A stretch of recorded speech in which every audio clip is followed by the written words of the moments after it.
Last class में हमने एक चीज़ देखी थी बच्चों, हमने थ्योरी के बारे में ज़्यादा डिस्कशन किया था कि थ्योरी टॉपिक्स क्या क्या आएंगे। मैं मान के चल रहा हूँ कि थ्योरी के टॉपिक्स जो भी मैंने लास्ट क्लास में लिखवाए थे उनके बारे में डिटेल डिस्कशन भी किया था। तो इन्हें एनालाइज करने के बाद आप एक स्टैंड पे आ चुके होंगे कि आपकी तैयारी कैसी है। बोलो, कुछ कुछ आइडिया लगा किन चीज़ों पे वर्क करना है, कौन सी चीज़ें रिवीजन करनी है, ये सारा आपका आइडिया हो चुका होगा।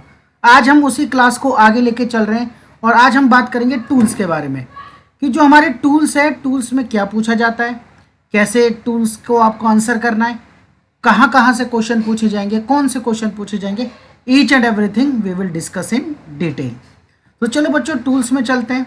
ठीक है, टूल्स मैंने बताए थे भाई, ये 7 टूल्स आपको मैनुअल में पूछे जाएंगे। चलो एक बार स्टार्ट करते हैं बच्चों टूल्स के बारे में नेक्स्ट क्लास।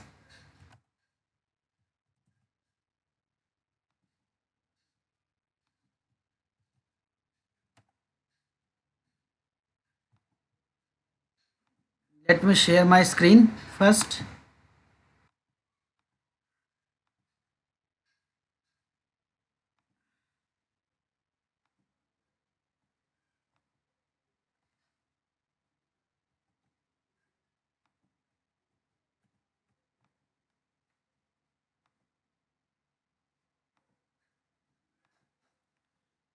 ठीक है भाई, अगर टूल्स की बात करें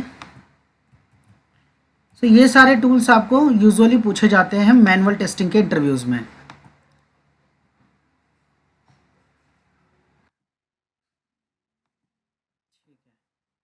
ये सारे टूल्स आपसे पूछे जाएंगे मैनुअल टेस्टिंग के इंटरव्यू में। कैसे आंसर करना है, क्या क्या आंसर करना है, each and everything we are going to discuss now. सबसे पहले टूल्स में अगर बात करूं तो एपीआई टेस्टिंग एक ऐसा मोस्ट प्रोमिनेंट टॉपिक है बच्चों। ईच एंड एवरीथिंग जब भी आप इंटरव्यू अटेम्प्ट करेंगे, ईच एंड एवरी इंटरव्यू, हर एक इंटरव्यू में आपसे एपीआई टेस्टिंग के रिगार्डिंग क्वेश्चन पूछे ही जाने वाले हैं। You can't skip from it, आपको सीखना ही पड़ेगा बच्चों, आप इससे बच के नहीं जा सकते। तो एपीआई टेस्टिंग में सबसे पहले कुछ डेफिनेशंस आपको आनी चाहिए बच्चों। इन डेफिनेशंस की बात करें तो ये बेसिक फंडामेंटल्स होते हैं, इसमें कोई रॉकेट साइंस नहीं है।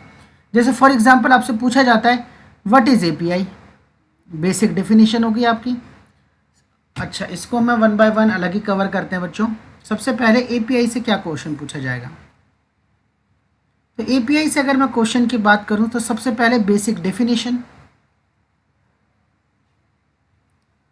ठीक है, डेफिनेशन एपीआई होती क्या है, क्या डेफिनेशन है एपीआई की। सेकंड थिंग बच्चों आपसे पूछा जाएगा what is difference between API web services. ठीक है, क्वेश्चन जो पूछा जाता है बच्चों,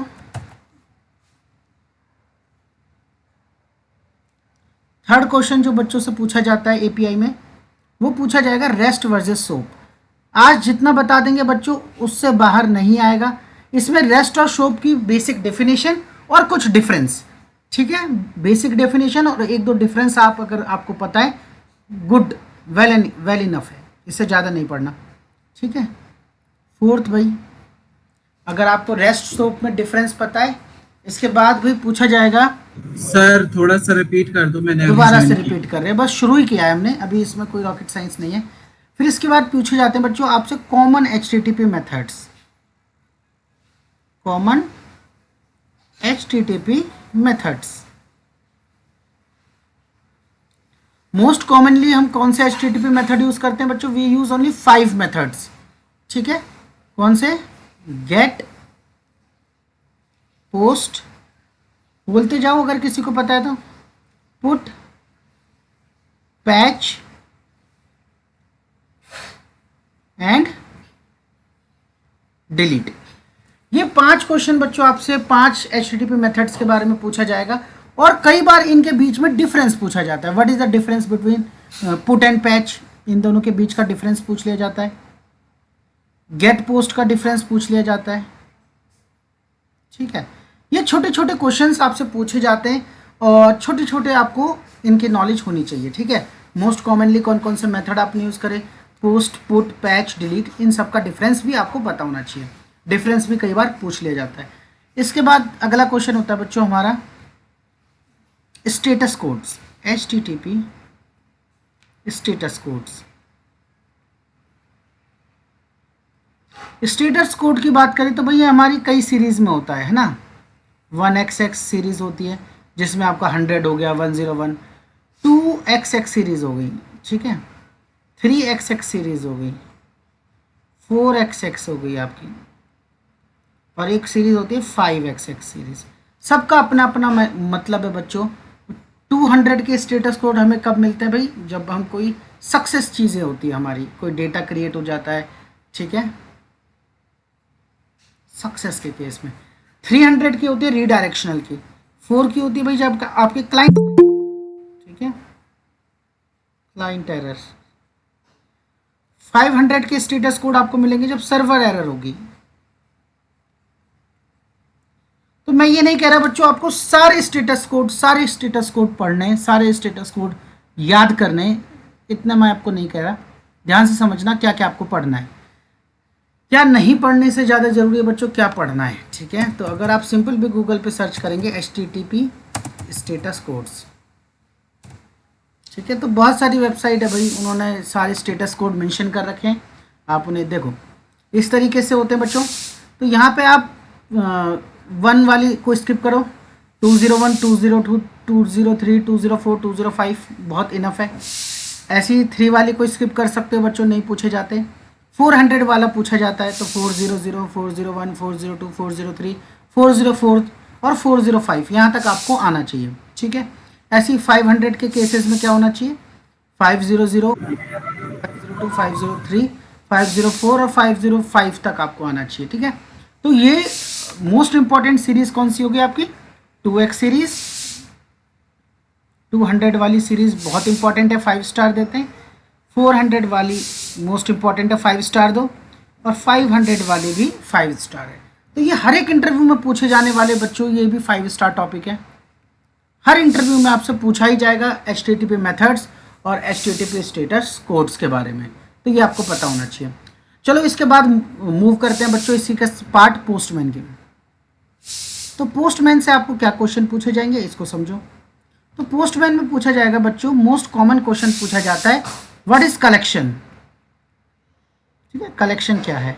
कलेक्शन बच्चों नथिंग एज लाइक, जैसे आप अपने गैलरी में फोल्डर स्ट्रक्चर फॉलो करते हो, इसी तरीके से API को कलेक्ट करने के लिए, सिमिलर टाइप ऑफ APIs को कलेक्ट करने के लिए हम कलेक्शन का यूज़ करते हैं, ठीक है, ग्रुप करने के लिए कलेक्शन पूछा जाता है बच्चों। सेकंड चीज़ पूछी जाती है बच्चों API में, आपके पोस्टमैन टूल से लेकर जो होते हैं test environment, how to set test environment, ठीक है। टेस्ट एनवायरनमेंट कैसे सेट करते हैं? जैसे फॉर एग्जांपल जब आप रियल लाइफ में टेस्टिंग करोगे, कई सारे एनवायरनमेंट होते हैं, मैंने आपको लास्ट क्लास में भी अवेयर कराया था बच्चों। जैसे QA एनवायरनमेंट होता है, डेव एनवायरनमेंट होता है, स्टेजिंग हो सकता है बच्चों, प्री प्रोडक्शन हो सकता है आपका, ठीक है, UAT एनवायरनमेंट हो सकता है, बहुत सारे हो सकते हैं, ठीक है। तो इस तरीके से how to set the environment, ठीक है। थर्ड पोस्टमैन रिलेटेड क्वेश्चन बच्चों पूछा जाता है आपसे, व्हाट इज ऑथराइजेशन, ठीक है। ऑथराइजेशन क्या होती है? एक क्वेश्चन और बहुत फेमस है बच्चों, what is difference between authentication and authorization, authentication and authorisation,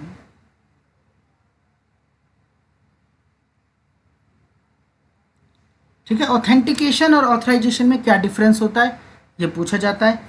एक कुछ क्वेश्चंस और है बच्चों पोस्टमैन से रिलेटेड जो आपको आने चाहिए, बहुत अच्छे से आने चाहिए। एक क्वेश्चन आता है बच्चों, ठीक है, जैसे आप पोस्ट रिक्वेस्ट भेजते हो, तो सबसे पहले बच्चों इसमें एक क्वेश्चन आता है कि जब पोस्ट हमारी रिक्वेस्ट होती है, रिक्वेस्ट टाइप पोस्ट होता है, तो इसमें आप बॉडी में कुछ ना कुछ भेजते हो। सपोज करो आप एक न्यू यूज़र क्रिएट कर रहे हो, तो बॉडी में आपको फर्स्ट नेम भेजना है, लास्ट नेम। तो बच्चों जो भी आप डेटा सेंड करते हो उसको हम कहते हैं, बोलो, रिक्वेस्ट पेलोड। क्या कहते हैं? रिक्वेस्ट पेलोड, ठीक है। जैसे फॉर एग्जांपल अगर मैं एक यूज़र क्रिएट कर रहा हूँ, ठीक है, यूज़र क्रिएट कर रहा हूँ, ठीक है। सो आपको क्या पास करना पड़ेगा बच्चों? फर्स्ट नेम, बॉडी के अंदर फर्स्ट नेम, इस तरीके से फर्स्ट नेम हो गया आपका, आशीष, ये की वैल्यू पेयर में हमें देना होता है, ठीक है, कॉमा, फिर हम देंगे बच्चों इसका लास्ट नेम, फिर इसी तरीके से पासवर्ड वगैरह देंगे भाई, जो भी वैल्यू आपने दी। लास्ट नेम हो गया कुमार। इस तरीके से ये जेसन फॉर्मेट होता है बच्चों, इस तरीके से आपको अपना रिक्वेस्ट देना होता है। जब आप ये पोस्ट रिक्वेस्ट करोगे, फर्स्ट नेम और लास्ट नेम डालोगे, इसके साथ कुछ और नेसेसरी चीज़ें डालोगे, डेट ऑफ बर्थ, पासवर्ड, और फिर आप अपना अकाउंट क्रिएट करोगे, तो बदले में आपको सर्वर की तरफ से क्या मिलेगा, रेस्पॉन्स। सो रेस्पॉन्स, जब भी कोई नया यूज़र क्रिएट होगा बच्चों, तो उसकी कम से कम बच्चों एक आईडी तो होगी, है ना। सो यहाँ पे क्या मिलता है आपको, ध्यान से समझो। एक मिलता है स्टेटस कोड, कि भाई अगर सक्सेसफुली आपकी रिक्वेस्ट हो गई तो 200 201 इस तरीके से एक स्टेटस कोड मिलेगा। एक मैसेज मिलेगा, सक्सेस मैसेज, फेलियर मैसेज, और फिर बदले में आपको जब भी कोई यूज़र बनेगा तो भाई उसकी एक आईडी जनरेट होगी, तो इस तरीके से एक आईडी बन जाएगी। लाइक ये यूज़र आईडी बना, ये 387 नंबर का यूज़र है, तो एक आईडी आपको रिस्पॉन्स में मिलेगी। टाइम स्टैम्प मिल सकती है कि किस टाइम ये यूज़र बना, क्रिएटेड एट, इस तरीके से। ये सब जब पोस्टमैन पढ़ाया है तब बहुत अच्छे से बताया बच्चों, ठीक है, बहुत अच्छे से पढ़ाया, ठीक है। इसके साथ मैसेज मिलेगा, सक्सेस मैसेज, या you have successfully registered to your account, please use your credential to log in, एक इस तरीके से आपको। तो कई बार इंटरव्यू में पूछा जाता है, what do you mean by request payload and what do you mean by response payload. अच्छा, ठीक है भाई, ये चीज़ समझ में। एक एग्जाम्पल से मैं समझाता हूँ बच्चों किस तरीके से। सपोज करो, मैं पोस्टमैन पे नहीं दिखा रहा हूँ आपको, यहीं पे मैं डेव टूल्स की हेल्प से नेटवर्क में आपको दिखा रहा हूँ। जैसे सपोज करो बच्चों, ये कोविन एप्लीकेशन है गवर्नमेंट ऑफ इंडिया की। सो यहाँ पे मैंने साइन इन करने की कोशिश करी, ठीक है, तो भैया मुझे यहाँ पे मोबाइल नंबर डालना है, तो मैं डेटा सेंड कर रहा हूँ सर्वर को, ठीक है। सो मैं अपना नंबर डाल रहा हूँ। अब आपको नेटवर्क पे जाना है बच्चों, नेटवर्क पे फिर यहाँ पे आपको फैच XHR वाले टैब को सिलेक्ट करना है। जैसे ही मैंने गेट OTP पे क्लिक किया बच्चों, तो ये API कॉल हुई, जनरेट मोबाइल OTP, ठीक है, ये API कॉल हुई। अब आप देखोगे बच्चों, तो यहाँ पे देखो पेलोड, क्या डेटा हमने क्या सेंड किया, सिर्फ और सिर्फ मोबाइल नंबर, तो ये क्या कहलाता है, रिक्वेस्ट पेलोड। सर्वर की तरफ से क्या आया, सर्वर की तरफ से ये रिस्पॉन्स आया, रिस्पॉन्स में क्या मिला हमें, एक ट्रांजेक्शन आईडी मिली, और इस तरीके से ये इज सेट पासवर्ड की वैल्यू 0, ये दो हमें चीज़ें मिली सर्वर के एंड से रिस्पॉन्स में, ठीक है। तो ये आपको पता होना चाहिए, ठीक है, कि रिक्वेस्ट पेलोड क्या है, रिक्वेस्ट पेलोड जो आप सेंड करोगे, रिस्पॉन्स पेलोड जो सर्वर की तरफ से आपको मिलेगा, ठीक है, ओके। फॉर एग्जांपल, एक एग्जांपल और समझते हैं बच्चों, लेट मी चेक, क्या हमारे पास कोविन ऐप पोस्टमैन है क्या इंस्टॉल्ड, हाँ, चलो पोस्टमैन है, एक एग्जांपल दे के और समझा देता हूँ आपको।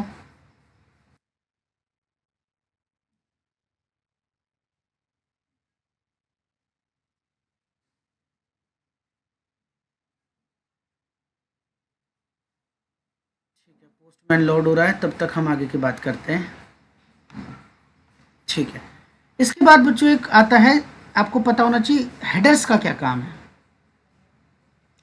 सो हेडर्स क्या काम करते हैं बच्चों, हेडर्स क्या करते हैं, headers contains Meta data about that request, उस रिक्वेस्ट का जितना भी मेटा डेटा है, जैसे उसका रिक्वेस्ट टाइप क्या है बच्चों, कंटेंट टाइप क्या है, वो मेटा डेटा हमारा हेडर्स कंटेन करते हैं, और भी necessary informations about that request, ये ऑटो जनरेटेड होते हैं। लाइक फॉर एग्जांपल, अगर आप हेडर में देखोगे तो क्या क्या चीज़ें लिखी है, ठीक है, आप देखोगे बच्चों, ये सारी ये जो है ये हेडर्स का पार्ट है, आप देख सकते हो यहाँ पे, ये सारी information about this request is given in the headers, ठीक है, देख सकते हो।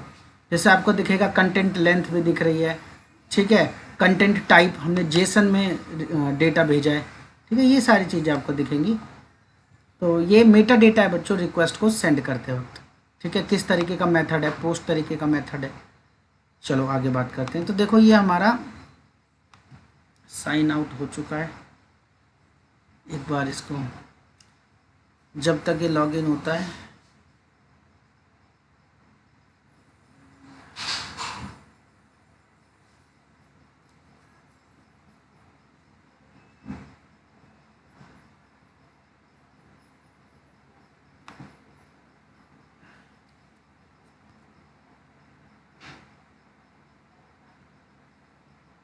ठीक है, तो हेडर्स के बारे में आपको पता होना चाहिए। अगली बात करें बच्चों, एक मोस्ट इंपॉर्टेंट टॉपिक आता है, बच्चे उसकी तैयारी करके नहीं जाते, वो होता है path params and query params.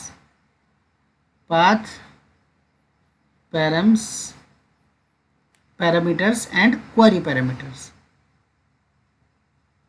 Query parameters, ये भी आपको पता होना चाहिए बच्चों, path params and query params क्या होते हैं, ये भी एक इम्पॉर्टेंट टॉपिक है, ठीक है, पोस्टमैन में ये भी आपको पता होना चाहिए। और एक लास्ट कंसेप्ट आता है बच्चों, एक लास्ट क्वेश्चन आता है,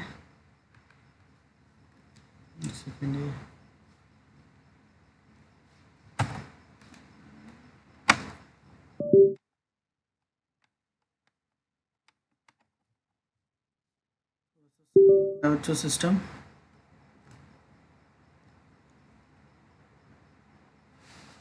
ठीक है, ये जो पोस्टमैन की डिटेल है बच्चों तब सिखा देंगे जब हम पोस्टमैन पढ़ेंगे, ठीक है। So path and query params. एक टॉपिक और आता है बच्चों यहाँ पर कि role of a API tester, what do you verify, role of tester, एक एपीआई टेस्टर का क्या रोल्स होते हैं, व्हाट डू यू वेरीफाई, ठीक है, what do you verify, what do you verify, आप क्या वेरीफाई करते हैं as being a API tester. तो भाई एपीआई टेस्टर के अगर आप एक एपीआई टेस्टर हो तो आपको बहुत चीज़ों का ध्यान रखना पड़ता है, ठीक है। आप देखोगे भाई जो आपने रिक्वेस्ट भेजी है उस रिक्वेस्ट का टाइम कितना लग रहा है, रिक्वेस्ट साइज़ क्या है, रिक्वेस्ट टाइम क्या है, ठीक है, ये सारी चीज़ें आपको देखनी पड़ती है बच्चों। साथ ही साथ बच्चों रिस्पॉन्स जो मिला है उसमें देखो एक एग्जाम्पल से समझाते हैं। जैसे बच्चों ये एक एपीआई है, चलो मैं आपको बता देता हूँ, ये एक पोस्ट एपीआई है, क्रिएट यूज़र, जिससे हम यूज़र क्रिएट करते हैं, ठीक है। देखो थोड़ा लोड हो रहा है, हाँ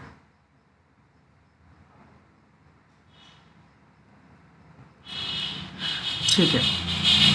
तो आप देखोगे बच्चों ये क्या है, इसे कहते हैं मेथड, मेथड हमने पोस्ट सेलेक्ट किया हुआ है, ठीक है। ये पूरा एपीआई है, ठीक है, पूरे एपीआई का एंड पॉइंट है जिसमें बेस यूआरएल भी है, इतने को हम बेस यूआरएल कहते हैं और बाकी को हम एंड पॉइंट कहते हैं, ठीक है। एंड पॉइंट के बाद बच्चों आप देखोगे बॉडी में पोस्ट रिक्वेस्ट है तो we are sending some data to the server, तभी तो कुछ रिक्वेस्ट होगा। तो जैसे फॉर एग्जांपल यहाँ पे मैंने 2 एट्रीब्यूट भेजे, नेम आशीष है और जॉब इसकी क्यूए है। जैसे ही मैं इस एपीआई को बच्चों सेंड करूँगा तो देखना क्या होगा, ये लिखा रहा है यहाँ पे सेंडिंग रिक्वेस्ट, और जैसे ये सक्सेसफुली हिट हो जाएगी तो देखो आपको स्टेटस कोड मिला 201 क्रिएटेड, मतलब आशीष क्यूए नाम का रिसोर्स क्रिएट हो चुका है। अब आप देखोगे जैसे ये क्रिएट हुआ तो बच्चों इसकी एक आईडी असाइन हो गई, ये यूनिकली डायनेमिकली खुद ही जनरेट हुई है, और जिस टाइम पे रजिस्टर हुआ उसकी एक टाइम स्टैम्प रजिस्टर हो गई है। तो भाई स्टेटस कोड क्या मिला, टाइम क्या, कितना टाइम लगा, साइज़ क्या है इस रिस्पॉन्स का, ठीक है। आपको जो एट्रीब्यूट मिले रिस्पॉन्स को चेक करोगे, करेक्ट रिस्पॉन्स मिल रहा है कि नहीं, चेक करोगे बैक एंड वैलिडेशंस इनेबल्ड है कि नहीं, ठीक है। बैक अगर कोई रिक्वायर्ड फील्ड वाला डेटा आपने नहीं सेंड करा, रिक्वायर्ड एट्रीब्यूट नहीं सेंड करा तो एरर आनी चाहिए, user can not be registered without date of birth और date of birth is a mandatory field.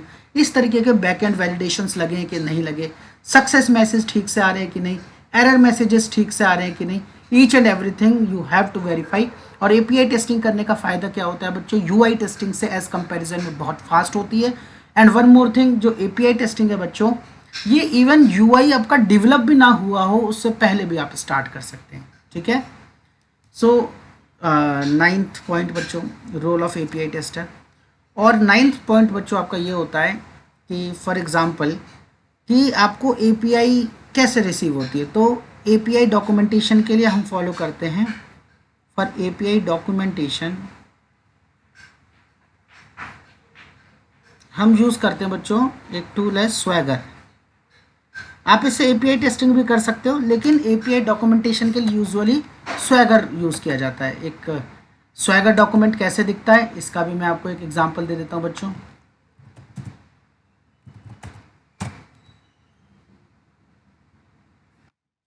इसमें सारी इन्फॉर्मेशन होगी कि भाई बॉडी क्या होगी, ठीक है, रिस्पॉन्स में क्या मिलेगा, ठीक है। और अगर आपको रिक्वेस्ट पेलोड में क्या सेंड करना है, ईच एंड एवरीथिंग आपको मेंशन होगी बच्चों, ठीक है।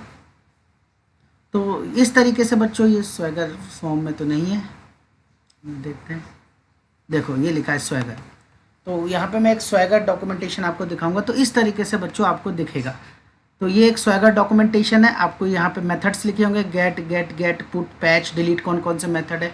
जैसे सपोज करो बच्चों ये एक मेथड है हमारा पुट का, ठीक है। तो देखो पुट में क्या लिखा है कि सक्सेस मैसेज क्या होगा 200, क्या आपको भेजना है उसमें ईच एंड एवरीथिंग आपको मेंशन है।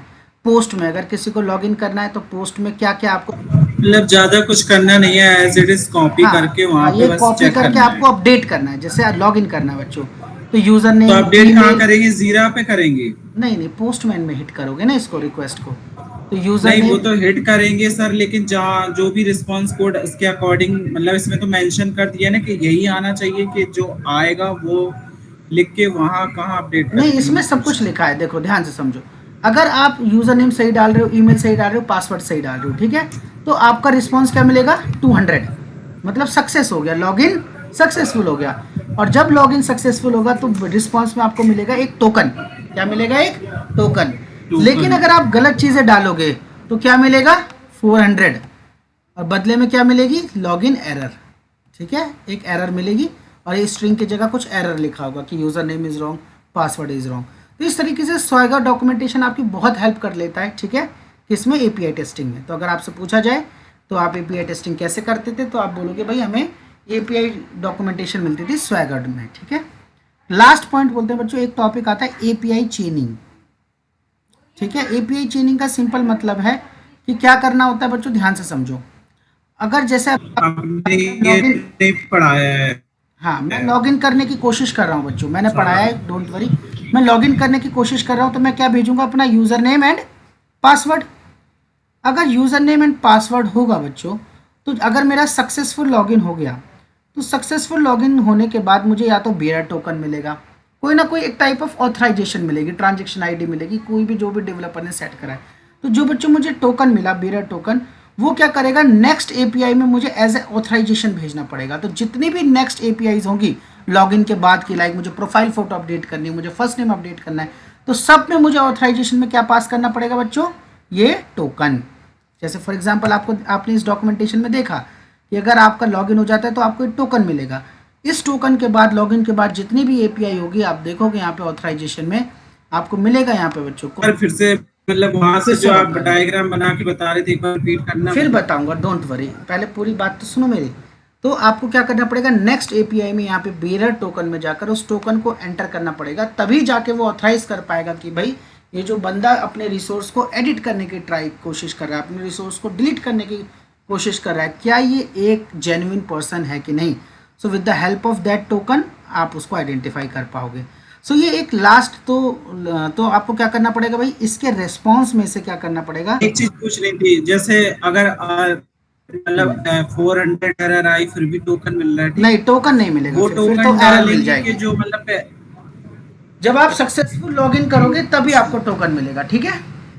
ओके तो सर। वो टोकन आपको नेक्स्ट एपीआई में यूज़ करना है, ठीक है। तो ये एपीआई चेनिंग का कंसेप्ट होता है। तो ये जब हमने पोस्टमैन पढ़ाया है तब ये बच्चों को अच्छे से पढ़ाया है। सो बच्चों इससे ज़्यादा लाइक इन्वायरमेंट मैंने आपको बता दिया, ठीक है, कलेक्शन बता दिया है, ठीक है, बाकी इतना ही काफ़ी है बच्चों। इससे ज़्यादा एपीआई में आपसे नहीं पूछा जाएगा। और अगर आप ये 10 पॉइंटर्स जो मैंने आप पढ़ाए, what is collection, what is test environment, how to set environment, what is authorization, authentication versus authorization, most commonly used HTTP status codes, commonly used HTTP methods, REST versus SOAP, API versus web services। Sir थोड़ा सा नीचे सुनो सुनो, scroll करना, वो मैं note कर नीचे रहा भी था। आऊँगा बच्चे, ध्यान से समझो पहले बात को। तो एपीआई की डेफिनेशन, फिर पोस्टमैन की अगर बात करें, what is collection, what is test environment, authorization, authentication versus authorization, post method एक आपको आना चाहिए बच्चों, पोस्ट की बॉडी होगी, ठीक है, पुट की बॉडी होगी, पैच की बॉडी होगी, ठीक है। और दो मेथड होते हैं बच्चों, कॉमनली उनकी बॉडी नहीं होती, जो होते हैं हमारे गेट और डिलीट, ठीक है। फिर आपको पता होना चाहिए बच्चों पाथ पैरम्स, क्वेरी पैरम्स क्या होते हैं, ध्यान से समझो। जैसे फॉर एग्जांपल अगर मैं आपको एक एपीआई दिखाऊं, ठीक है। तो ये एपीआई आप देख पा रहे हो बच्चों, क्वेश्चन मार्क लगा हुआ है यहाँ पे की दे रखी है पेज, वैल्यू दे रखी है 2। ठीक है, तो इन्हें हम कहते हैं क्वेरी पैरामीटर्स। क्या कहते हैं? Query parameters. ठीक है, ये क्वेरी रेज की गई है क्वेश्चन मार्क के बाद जो दिख रहा है।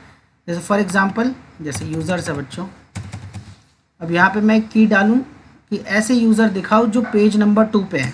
मैं लिखूँगा पेज की वैल्यू डालूँगा 2। तो आप देखोगे एक क्वेरी जनरेट हो गई कि fetch me all the users which are present on page number 2। और अगर कोई सिंगल यूज़र ढूंढना है तो देखो ये कैसे दिखाएगा। इसकी एपीआई कुछ इस तरीके से होगी बच्चों। देखो फेच मी द यूज़र जिसकी आईडी है 2। ठीक है, फेच मी द यूज़र, तो इसको कहते हैं पाथ पैरामीटर्स। ये स्लैश करके दी जाती है। और जो क्वेरी पैरामीटर्स है वो क्वेश्चन मार्क के साथ दी जाती है। बहुत डिटेल में पढ़ा चुके हैं आप बच्चों को जब हमने पोस्टमैन पढ़ाया। तो इसके साथ बच्चों role of an API tester आपको पता होना चाहिए भाई। आपको रिस्पांस चेक करना है, रिस्पांस बॉडी चेक करनी है, एरर मैसेजेस चेक करने हैं, रिस्पांस का साइज चेक करना है। ठीक है, स्टेटस कोड चेक करना है, ये सारी चीज़ें आपको चेक करनी है। ठीक है, एपीआई डॉक्यूमेंटेशन स्वैगर पे मिलेगी। एपीआई चेनिंग इस तरीके से आप करते हैं। ठीक है, बाकी डिटेल्ड में ये सारी चीज़ें हम पढ़ चुके हैं। इससे बाहर बच्चों एपीआई टेस्टिंग में 2 साल 3 साल के इंटरव्यू में नहीं पूछा जा सकता। That is like my commitment to you. अगर आप इतनी चीज़ें पढ़ के जाते हो, मेक श्योर रहो, कॉन्फिडेंट रहो, इससे बाहर इंटरव्यू में नहीं पूछा जाएगा। ओके, आगे बात करते हैं। सर मेरा एक क्वेश्चन था। सर कुछ टाइम के बाद पासवर्ड एक्सपायर हो जाता है, ठीक है? देखो तो उसमें सर हाँ, उसमें जो होता है हमारा ना रिफ्रेश टोकन होता है। ठीक है, तो अगर रिफ्रेश टोकन आपका एक्सपायर हो गया तो आप ऑटोमेटिकली सेशन से लॉग आउट कर जाओगे। तो फिर दोबारा आपको साइन इन की एपीआई हिट करनी पड़ेगी, तभी आप आगे आपको नया टोकन जनरेट करने पड़ेगा। उसके बाद ही आप आगे के ऑपरेशन कर पाओगे। ठीक है, ओके चीज़ें काम करती हैं। अब आगे बात करते हैं बच्चों एजाइल की। एजाइल में क्या पूछा जाएगा? सो एजाइल के बारे में भी समझा देते हैं बच्चों। सबसे पहले ये एजाइल तो बहुत अच्छे से आपको पढ़ाया, टाइम भी इन्वेस्ट किया आपके साथ।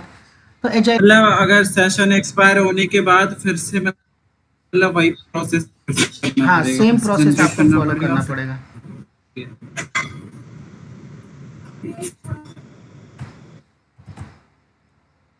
तो बात करते हैं बच्चों एजाइल फंडामेंटल्स की।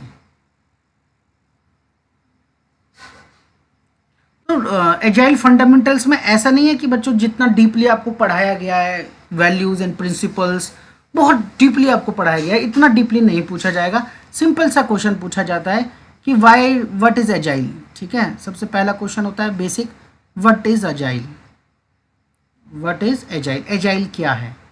ठीक है, बच्चों को यही नहीं पता भाई कि मॉडल है, मेथडोलॉजी है, ठीक है, सॉफ्टवेयर डेवलपमेंट लाइफ साइकिल है, क्या है यही नहीं पता बच्चों को। ठीक है, तो व्हाट इज एजाइल, इस क्वेश्चन को इस तरीके से भी पूछा जाता है बच्चों, वाटरफॉल वर्सेस एजाइल या ट्रेडिशनल मॉडल्स वर्सेस एजाइल। ठीक है, ऐसा क्या हुआ जो ट्रेडिशनल मॉडल्स की जगह अब एजाइल फॉलो किया जाता है। सेकंड थिंग बच्चों, ऐसा कुछ नहीं है कि बहुत डिटेल्स में आपको वैल्यूज एंड प्रिंसिपल्स पूछे जाएंगे, नहीं। ठीक है, फिर इसके बाद बच्चों एक क्वेश्चन आता है व्हाट इज स्क्रम। ठीक है, स्क्रम क्या है। ठीक है, इसके बारे में आपसे पूछा जाएगा, एक फ्रेमवर्क है, सब डिटेल में पढ़ा चुके हैं। इसके बाद स्क्रम रोल्स पूछे जाएंगे आपसे।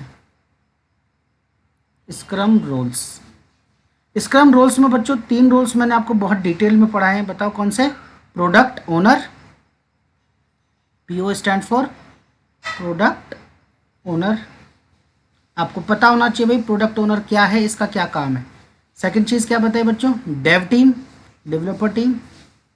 And third scrum master. तो ये चीज़ बच्चों आपको पता होनी चाहिए कि किसका क्या काम है, बहुत डिटेल में पढ़ा है। अगर किसी ने ध्यान लगा के पढ़ा हो तो वो इसमें एक्सपर्ट भी होगा। ठीक है, अब सच्ची सच्ची बताओ किन बच्चों को ये टॉपिक आते हैं, एजाइल वाला टॉपिक किस किसने क्लास ली मेरे से। गुंजन, चंदन, आदर्श, विशाल, एजाइल। यस सर, ये क्लास। ठीक है ना, कॉन्फिडेंट हो इन टॉपिक्स को लेकर। फोर्थ बच्चों आता है स्क्रम सेरेमनीज। ठीक है, स्क्रम सेरेमनीज या इवेंट भी कहते हैं, इवेंट्स। इसमें बच्चों 4 हमारी मोस्ट इंपॉर्टेंट होते हैं। एक क्या होगी, डेली स्टैंड अप। क्या होगी, daily stand up. Second thing बोलो, प्लानिंग। स्क्रम नहीं लिख, स्प्रिंट नहीं लिख रहा हूँ बच्चों, स्प्रिंट आप समझ जाना, स्प्रिंट प्लानिंग मीटिंग की बात हो रही है। और एक इससे पहले भी होती है ग्रूमिंग, ठीक है। और होती है बच्चों हमारी स्प्रिंट रिव्यू, सुना है इसके बारे में। और होती है हमारी स्प्रिंट। कई बार आपसे लास्ट में फंसाने के लिए एक सवाल पूछ लिया जाता है कि इन चारों में से आपको कौन सा लगता है, कौन सी मोस्ट इंपॉर्टेंट स्क्रम इवेंट है, ठीक है। तो ये आपको अपने किससे आंसर करना है, योर अंडरस्टैंडिंग से। फिफ्थ क्वेश्चन बच्चों जो आपसे पूछा जाता है, what is story, what is epic, ठीक है, what is defect, what is task, what is सब टास्क, ठीक है। ये सारी चीज़ें पूछी जाएंगी। 6 पॉइंट पूछा जाता है, स्क्रम बोर्ड क्या होता है। स्क्रम बोर्ड ये वैसे यूजुअली नहीं पूछा जाता लेकिन पता होना चाहिए। 7th पूछा जाता है बच्चों, प्रोडक्ट बैकलॉग क्या होता है। प्रोडक्ट बैकलॉग, और इसी के साथ एक वर्ड रिलेट करता है, स्प्रिंट बैकलॉग। स्प्रिंट बैकलॉग, ये दो चीज़ें बच्चों, इस product backlog and sprint backlog. एक छोटे छोटे क्वेश्चन और होते हैं, व्हाट इज हाउ। सबसे पहले आपको एक क्वेश्चन और पूछा जाता है कि अगर आपको कोई स्टोरी असाइन हुई है बच्चों, so how would you estimate your time, ठीक है। Time estimation of a story, time estimation of a story. एक स्टोरी का आप टाइम कैसे एस्टिमेट करोगे। स्टोरी पॉइंट्स भी कहते हैं इसको, story point estimation, story point estimation, कि कितना आपको एफर्ट लगेगा एक स्टोरी को कंप्लीट करने में, ये आप कैसे जज करोगे। 9th पॉइंट हो गया बच्चों हमारा, burn down chart, burn down and burn up chart. मतलब कितना बताएंगे सर, अगर जैसा पूछा तो मतलब वन लाइनर कितना क्वेश्चन है टाइम सारे, लगता वन है लाइनर, इसको? 1 लाइनर, 2 लाइनर, 3 लाइनर क्वेश्चन है, burn down and burn up chart. फिर इसके बाद एक आता है बच्चों, ये क्वेश्चन वैसे रेयरली पूछा जाता है लेकिन माइट भी कभी अगर टकरा जाए तो आप ब्लैंक ना हो जाओ। एक होता है स्प्रिंट वेलोसिटी, ठीक है, स्प्रिंट वेलोसिटी। और इसके बाद जीरा में मेरे हिसाब से इससे बाहर कोई क्वेश्चन जीरा या एजाइल से नहीं पूछा जाएगा बच्चों, दैट्स मोर देन इनफ अगर आपने इतनी तैयारी करके बैठी है। एक और होता है कि how do you log defect into the Jira, how do you log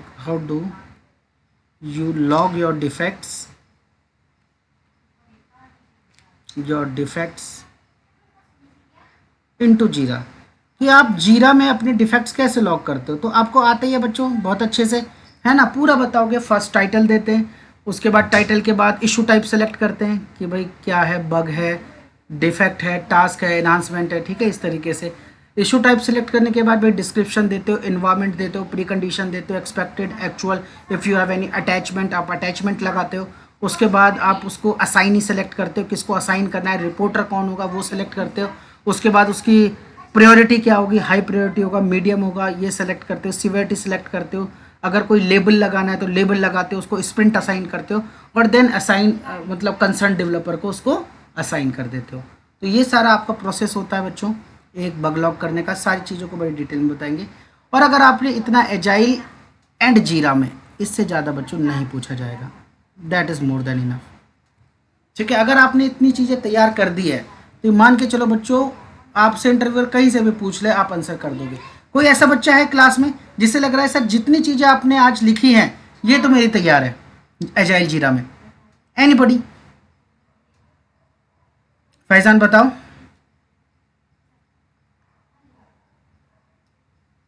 विशाल बोलो, है ना, ठीक है, वेरी गुड। आशीष,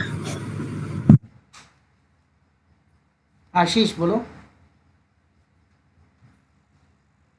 क्या हुआ बच्चों, आज माइक्रोफोन काम नहीं कर रहे सबके, क्या तोते उड़ गए सबके? नहीं सर मेरी नहीं सर मेरी नहीं है टूल्स देखकर सबके तोते उड़ गए, है ना, कि ये तो हमने तैयारी नहीं करा, ठीक है। अभी तो केवल क्या क्या पूछा बच्चों, ठीक है, अब एक टूल और आएगा बच्चों जिसे कहते हैं माई एसक्यूएल, जो बहुत ज़्यादा बच्चों के मन में क्रेज़ बना के बैठा है कि माई एसक्यूएल क्या होगा, कैसे काम करेंगे। इसके बारे में तो हमने उतनी तैयारी नहीं करी, कभी हमने इस पर काम नहीं करा। तो बच्चों MySQL as a QA बहुत ही लिमिटेड स्कोप है। As a QA MySQL का बहुत ही लिमिटेड स्कोप है। तो सबसे पहले बेसिक माई एसक्यूएल आपको आना चाहिए बच्चों, किस तरीके से टेबल क्रिएट करते हैं, किस तरीके से टेबल क्रिएट करते हैं, किस तरीके से बच्चों CRUD ऑपरेशन, कोई टेबल बनाना, कोई डेटाबेस बनाना, उसमें डेटा इंसर्ट करना, फैच करना, ये बेसिक चीज़ें आपको आनी चाहिए। तो इसको मैं बोलता हूँ CRUD ऑपरेशन। तो ये बेसिक चीज़ें बच्चों आपको आनी चाहिए। क्रिएट करना टेबल में डेटा डालना, कोई रीड करना, कोई ऐसा बंदा जिसकी आईडी 10 है उसका डेटा रीड करना, जिनकी सैलरी ग्रेटर देन 10,000 है उनका डेटा रिट्रीव करना, ये बेसिक चीज़ होती है। किसी एंट्री को डिलीट करना, ये MySQL के बेसिक ऑपरेशन होते हैं। सेकंड चीज़, एक क्वेश्चन पूछा जाता है MySQL में कीज़ के रिलेटेड, ठीक है, कि भाई प्राइमरी की क्या होती है, यूनिक की क्या होती है, ये आपको तैयार होना चाहिए बच्चों। इनमें डिफरेंस पूछा जाता है, और फॉरेन की होती है, ठीक है, ये सारी चीज़ें आपको आनी चाहिए। कीज़ रिलेटेड क्वेश्चन पूछे जाते हैं। एक क्वेश्चन और पूछा जाता है बच्चों, डिलीट ड्रॉप ट्रंकेट, ये वन लाइनर है, वन लाइनर आंसर्स होते हैं इसके। डिलीट, ड्रॉप और ट्रंकेट में डिफरेंस, ठीक है। एक छोटा मोटा क्वेश्चन और पूछा जाता है भाई, एक क्वेरी है बच्चों, घुमा फिरा के वही पूछी जाती है कि हाईएस्ट सैलरी निकालो, हाईएस्ट सैलरी निकालो। एक टेबल है एम्प्लॉय टेबल, उसमें से हाईएस्ट सैलरी निकालो, उसके लिए क्वेरी लिख दो। कई बार इंटरव्यूअर थोड़ा सा उसको सेकंड हाईएस्ट सैलरी कर देता है। ये कई तरीके से निकाली जाती है query, sub query, nested query, joins का यूज़ करके। तो कोई भी एक तरीका आप सीख लो, that is well then more than enough. Order का यूज़ करके भी निकाल देते हैं बच्चे। और एक क्वेश्चन पूछा जाता है जॉइंस को लेकर।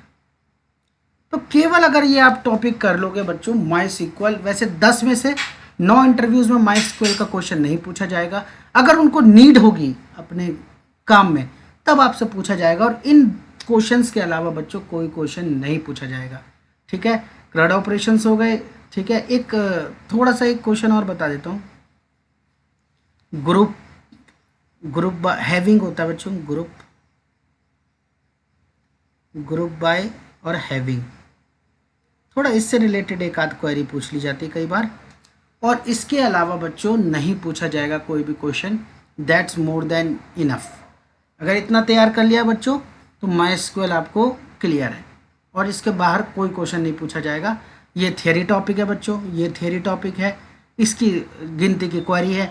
जॉइंस के कुछ टॉपिक होते हैं बच्चों, ये ऐसे टेबल होते हैं जैसे एक टेबल ये रही, एक टेबल ये रही, इसका कॉमन डेटा, ठीक है, एक टेबल ये रही, एक टेबल ये रही, तो लेफ़्ट जॉइन में ये वाला डेटा आएगा, राइट जॉइन में ये वाला डेटा आएगा, ठीक है। इस तरीके से ये सारी चीज़ें आपको सीखनी पड़ेगी। जॉइंस की थियरी आप पढ़ लोगे, मोर देन इनफ है। एक आध अगर आपको क्वेरी रन करना भी आ जाए, well and good, otherwise MySQL के बाहर इसमें कुछ भी नहीं आएगा। सो बच्चों अगर मैं ओवरऑल बात करूं तो हमने सब कुछ कवर कर लिया है, ठीक है।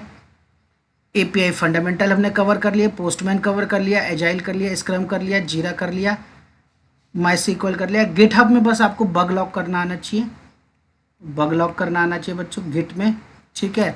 कमिट देखनी आनी चाहिए, डेवलपर ने कब लेटेस्ट कमिट करी है वो सारी चीज़ें आपको देखना आना चाहिए, ठीक है। लेटेस्ट कोड कौन सा हुआ है, सारी चीज़ें देखनी आनी चाहिए। और अगर आप ऑटोमेशन टेस्टिंग की बात करें तो इसमें आपको फिर अपना कोड पुश करना भी आना चाहिए, ठीक है।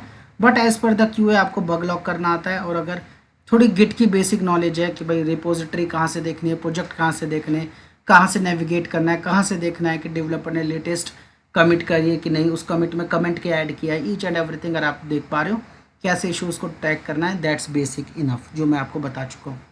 इससे बाहर गिटहब से कोई एक्सप्लिसिटली क्वेश्चन नहीं पूछा जाएगा। जो ऑटोमेशन टेस्टिंग करते हैं उनसे क्वेश्चन पूछा जाता है कि कमांड्स बताओ भाई, सीक्वेंस ऑफ कमांड बताओ, कैसे अपने कोड को पुश करोगे गिट पे। तो दिस इज़ द बेसिक जो हमने आज कवर कर लिया। सिलेबस बच्चों इससे बाहर कोई सिलेबस नहीं है, ठीक है। ये आपका थियरी का सिलेबस हो गया, ये बच्चों टूल्स का सिलेबस हो गया, और इससे एक्स्ट्रा कोई सिलेबस एग्जिस्ट ही नहीं करता। PDF बना के अभी आपके ग्रुप में भेज रहा हूँ कंप्लीट सिलेबस की।